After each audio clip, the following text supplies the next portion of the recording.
दाढ़ी कटवा कर, पहचान छुपा कर।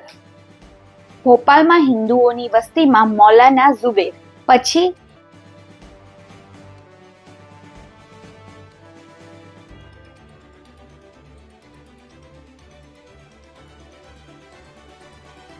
શું હિન્દુઓ વગર આમનું કોઈ અસ્તિત્વ રહેશે? દાઢી કટવા કર, પહેચાન છુપા કર।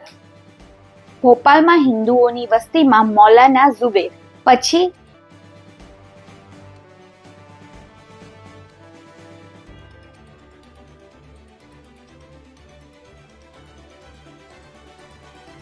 શું હિન્દુઓ વગર આમનું કોઈ અસ્તિત્વ રહેશે?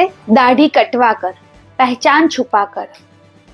ભોપાલમાં હિન્દુઓની વસ્તીમાં મૌલાના ઝુબેર, પછી